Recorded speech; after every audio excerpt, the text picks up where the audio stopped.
అసలే వేసవి కాలం నీళ్ల సౌకర్యం కూడా లేకపోతే మేమెలా ఉండాలి అని ప్రశ్నిస్తున్నారు వేషాలపల్లి డబుల్ బెడ్రూమ్ లో నివాసం ఉంటున్న ప్రజలు. నీళ్ల సమస్యను వెంటనే పరిష్కరించాలని డిమాండ్ చేస్తూ శనివారం జయశంకర్ జిల్లా కలెక్టర్ కార్యాలయం ఎదుట ఖాళీ బిందెలతో నిరసన తెలిపారు. ఇక దీనికి సంబంధించి పూర్తి వివరాలు మా ప్రతినిధి సమీర్ అందిస్తారు. అసలే వేసవి కాలం దంచికొడుతున్నటువంటి ఈ మండు టెండల్లో కనీసం దాహార్తిని తీర్చుకోవడానికి నీళ్ల సౌకర్యం కూడా లేకపోవడంతో భూపాలపల్లి మున్సిపాలిటీ పరిధిలోని వేషాలపల్లికి చెందినటువంటి డబుల్ బెడ్రూమ్లో ఉండేటటువంటి పేదలంతా కూడా నిరసన బాట చేపట్టారు. ఖాళీ బిందెలతో జయశంకర్ జిల్లా కలెక్టరేట్ ఎదుట నిరసన చేపడుతున్నారు. సో వాళ్ళ సమస్య ఏంటి వాళ్ళని అడిగి తెలుసుకునేటటువంటి ప్రయత్నం చేద్దాం. చెప్పండి అమ్మా. సార్, మాకు డబుల్ బెడ్రూమ్స్ ఇచ్చి సంవత్సరంన్నర అవుతుంది. ఇప్పటివరకు మాకు వాటర్ లేవు. మాకు అక్కడ చుట్టుపక్కల ఉన్న బోర్ల ద్వారా మేము ఇన్ని రోజులు నీళ్ళతోనే అవసరాలు తీర్చుకున్నాము. ఇప్పుడు వేసవి కావడంతో ఆ బోర్లు కూడా ఎండిపోయినాయి. అక్కడ వాటర్ సంపు కోసం అని కమిషనర్ గారిని, ఎమ్మెల్యే గారిని, కలెక్టర్ గారిని కూడా చాలాసార్లు కలిసినాము. సంపు నిర్మాణం జరిగింది, కానీ దానికి సంబంధించిన వాటర్ ఇంకా దానికి రావట్లేదు. వాటర్ కోసం అది ట్రాన్స్ఫారం కావాలంటారు. ట్రాన్స్ఫారం కమిషనర్ని గారిని కలిస్తే ట్రాన్స్ఫారం ఫండ్స్ కలెక్టర్ గారి దగ్గర ఉన్నాయంటున్నారు. ట్రాన్స్ఫారంకి సంబంధించిన ఫండ్స్ రిలీజ్ చేస్తే మాకు వాటర్ సమస్య తీరిపోతుంది సార్. సో మొత్తం అంటే ప్రభుత్వం ఎంతో ప్రతిష్టాత్మకంగా మీ అందరికీ డబుల్ బెడ్రూమ్లు కేటాయించింది. ఈ నేపథ్యంలో సౌకర్యాలు లేకపోవడాన్ని ఎట్లా చూస్తారమ్మా? మీకు సౌకర్యం లేక మేము చాలా ఇబ్బందులు పడుతున్నాము. ముందు అయితే ఫస్ట్ వాటర్ ప్రాబ్లం బాగుంది. వాటర్ లేక మేము అక్కడ ఉన్న బోర్ల ద్వారా మోటార్లు మా అంతటా మేము డబ్బులు కలెక్షన్ చేసుకొని 1000-2000 అట్లా కలెక్షన్ చేసుకొని మోటార్లు అందులో ఫిట్ చేసుకొని వాటర్ యూజ్ చేసుకుంటున్నాం. కాకపోతే ఇప్పుడు వేసవి కాలం కావడంతో ఆ ఉన్న బోర్లన్నీ ఇంకిపోతున్నాయి. మొత్తం వాటర్ అన్ని మురుకులు బురద వస్తున్నాయి. దానివల్ల దాన్ని వేసారా బోర్కు సంబంధించి? అంటే అక్కడ ఫస్టే వేసి ఉండే బోర్లు అక్కడ ముందే వేసి ఉండే. మేము మోటార్ మాత్రము అందులో వేసి ఫిట్ చేసుకున్నాం అన్నట్టు. బోర్లు అది కనెక్షన్ చేస్తున్నప్పటికింత కన్స్ట్రక్షన్స్ అప్పుడు పనిచేస్తున్నప్పటికింత వేసారు కావచ్చు.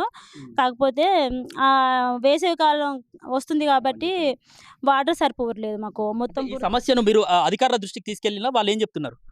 5-6 సార్లు కలిసినాం. మాకు ఏం కూడా చెప్తలేరు. మమ్మల్ని అసలు ఏం కూడా పట్టించుకుంటలేరు సార్. అంతే, వస్తలేరు కూడా. మేము వచ్చి ఒక్కసారి కూడా మా సమస్యలు ఏంటిదని కూడా ఎవరు ఎంక్వైరీ చేసే వాళ్ళు కూడా లేరు. సార్, ఇప్పుడు డబుల్ బెడ్రూమ్స్ ఇచ్చి ఇన్ని రోజులు అవుతుంది. వాటర్ ఫెసిలిటీ లేకుండా అసలు ఎట్లుంటామంటారు? అసలు మేము కనుక ముందు అడిగేసి ఆ ప్రయత్నాలు చేయకపోతే అసలు ఇన్ని రోజుల నుండి అక్కడ నివాసం ఉండేటోళ్ళమే కాదు. ఎంతమంది కుటుంబాలు ఉంటాయండి అక్కడ? 300 చిల్లర ఉంటాయి సార్.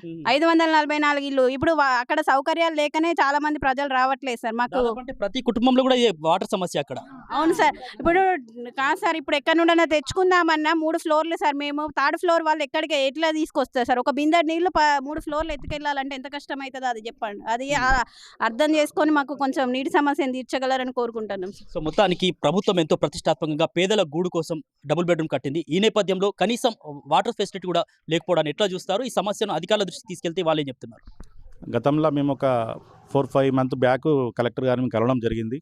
దానికి వాళ్ళు ఇచ్చిన ఏంటంటే ఫండ్ అనేది మాకు గవర్నమెంట్ నుంచి ఫండ్ లేదు కాబట్టి మేము మన సెంట్రల్ ఫండ్కి వెళ్ళి మేము సహకరిస్తామని చెప్పడం జరిగింది. సో వాళ్ళు మాకు ఇచ్చినటువంటి హామీ ప్రకారంగా ఎన్నోసార్లు మేము లెటర్ ప్యాడ్ ఇచ్చాము.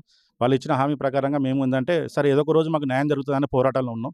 కానీ ఇప్పుడు ఉన్నటువంటి సమస్య ఏంటంటే మేము ఇన్ని రోజులు గ్యాప్ ఇచ్చింది కూడా ఎందుకంటే ఏదో ఒక రోజు మేము న్యాయం జరుగుతుందని ఓపిక పట్టినాం. కానీ ఉన్నటువంటి పరిస్థితులలో వాళ్ళు మాకు ఇచ్చే అవకాశానికి ఇప్పుడు సమస్య ఇట్లా లేదు. వేసవికాలం అవ్వడం వల్ల ఇప్పుడు ఉన్న ఫస్ట్ స్టార్టింగ్ మంత్లోనే మేము ఈ మురుగు నీళ్ళని చూస్తున్నామంటే ఇంకొక 1 మంత్ 2 మంత్ తర్వాత మా పరిస్థితి ఎలాగ ఉంటుంది? అలాంటి ఒక 65 మంది ఫ్యామిలీలు వచ్చి 300 మంది ఫ్యామిలీలనే 65 మంది ఫ్యామిలీలు రిటర్న్ వెళ్ళడం జరిగింది. సో ఇంకా 200 మంది ఫ్యామిలీలు వాళ్ళు ఎందుకు రావడం లేదని స్వయంగా నేను కాలనీ ప్రెసిడెంట్ అంటే నా పేరు మేరే సురేష్, నేను వాళ్ళకు ఫోన్ చేసి తెలుసుకోవడం జరిగింది. మీరున్న 300 ఫ్యామిలీలకే మీకు నీళ్ళ సౌకర్యం లేదు. మేము ఎక్కడికి వెళ్ళాలి? మా అన్ని పైన ఇళ్ళు కింద ఇళ్ళు ఉన్నాయి. మేము నీళ్ళు మోసుకోవాలంటే ఇబ్బంది అవుతుంది. కాబట్టి ఫస్ట్ మీరు నీళ్ళ మీద టాపిక్ పెట్టండి, ఆ స్ట్రీట్ లైట్ మీద టాపిక్ పెట్టండి, ఆ బౌండరీ మీద టాపిక్ పెట్టండి, మనకున్న సమస్యల మీద పోరాడండి. ఖచ్చితంగా మేము రాకపోతే మీరు తీసుకున్న నిర్ణయాన్ని కట్టుబడి ఉంటామని చెప్పి వాళ్ళు కూడా మాకు చెప్పడం జరిగింది. మా సమస్యలు ఇట్లా ఉన్నాయి. ఇప్పుడు ఆల్రెడీ 65 మంది ఫ్యామిలీలు రిటర్న్ వెళ్ళిపోతున్నారు. వాళ్ళు కిరాయి కట్టలేని పరిస్థితి ఉన్న వాళ్ళు కూడా అప్పసప్ప చేసి ఏదో నమ్ముకోవడానికి కిరాయి పట్టుకుందామనే ఉద్దేశంలో వాళ్ళు వెళ్ళడం జరిగింది. ఉన్నాయి అక్కడ అవస్థలు కావచ్చు పరిస్థితి సార్. అంటే మొత్తానికి అక్కడ ఫెసిలిటీస్ మాత్రం లేవంటారు. అయితే సార్ మనకు ఉన్నాయండి, వాళ్ళు గవర్నమెంట్ నుంచి తీసుకున్న బోర్లు 5 అండి.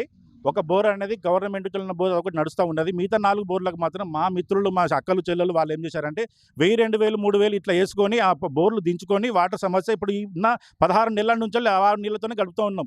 సో ఇక్కడ లాస్ట్ ఇయర్ ఇది జరిగింది. అప్పటి నుంచి వెలుగులో తీసుకొచ్చినాం. కానీ ఇప్పుడైతే బాగా తీవ్రంగా ఉన్నది కాబట్టి మనం ముందుకు వెళ్ళడం జరుగుతుంది. ఆ ఉన్న 4 బోర్లు కూడా కావాలని కమిషనర్ గారిని అడగడం జరిగింది. మాకు 4 బోర్లు పాతవి ఉండేవి సార్, ఆ బోర్లు కూడా మాకు ఇవ్వండి. ఈ బోర్లు ఖరాబ్ అవుతా అంటే రిపేర్ చేసుకుంటే 2-3 వేలు అయితే ఎవరు ఇవ్వలేని పరిస్థితిలో ఉన్నారు.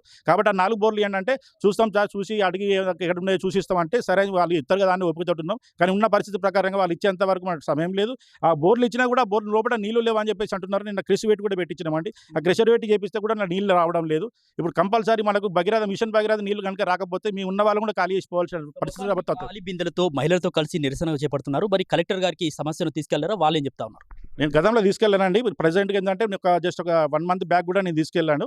ప్రజావాణి ప్రోగ్రామ్ జరిగినప్పుడు కూడా నేను ఉన్న కొటేషన్ కూడా ఇవ్వడం జరిగింది, లెటర్ ప్యాడ్ కూడా ఇవ్వడం జరిగింది. సో వాళ్ళు ఏంటంటే గవర్నమెంట్ నుంచి ఫండ్ లేదనే ఆలోచన ఉన్నారు వాళ్ళు. మనకేంటంటే అది ఏ ఫండ్ పెడతారో మాకు తెలియదండి. మాకు ఏం జరిగిందో మాకున్న దాని మీద కంపల్సరీ మా సమస్యలు మీరు మీ దృష్టికి తీసుకెళ్తున్నాం. మళ్ళీ కూడా మాకు కంపల్సరీ న్యాయం జరగాలనేది మీ అందరికీ చేతులెత్తి దండం పెట్టాల్సి వస్తుంది. సో ఇప్పటికే సంవత్సరం దాటిపోయింది అంటున్నారు. ఒకవేళ ఆ సమస్య పరిష్కారం కాకపోతే గతంలో అంటే ఇప్పుడు మనకు డబుల్ బెడ్రూమ్ ఇచ్చి 14 నుంచి 16 నెలలు అవుతుంది సార్. నేను అక్కడ నివాసం చేయబట్టి 13 నెలలు దాటింది. ఇప్పుడు అప్పటి నుంచి కూడా అదే నీళ్ళ సమస్య ఉన్నది. ఇప్పుడు కూడా అదే నీళ్ళ సమస్య ఉన్నది. ఇకనైనా మమ్మల్ని గ్రహించి మా సమస్యను దృష్టిలో పెట్టుకొని మాకు కొద్దిగా న్యాయం చేయాలని కంపల్సరీ అడుగుతున్నాను. ఎందుకంటే ఇప్పుడు నీళ్ళ సమస్య ఏది ఉంటే ఈ ఇల్లు కూడా ఖాళీ చేసిపోయి ఉంటే కంపల్సరీ ఓపెన్ అయిపోతుంది. అంతే ఇల్లులే ఉంటే ఈ మనుషులు ఉంటారని నా ఆలోచన. సో మొత్తానికి ఇది వేశాలపల్లికి చెందినటువంటి డబుల్ బెడ్రూమ్ చెందినటువంటి ప్రజలు చెప్తున్నటువంటి మాట ఏంటంటే అసలే వేసవి కాలం, ఇప్పటికే సంవత్సరం గడిచిపోయింది. ఉన్నప్పటి నుంచి కూడా త్రాగునీటి సమస్య ప్రధానంగా వెంటాడుతుంది.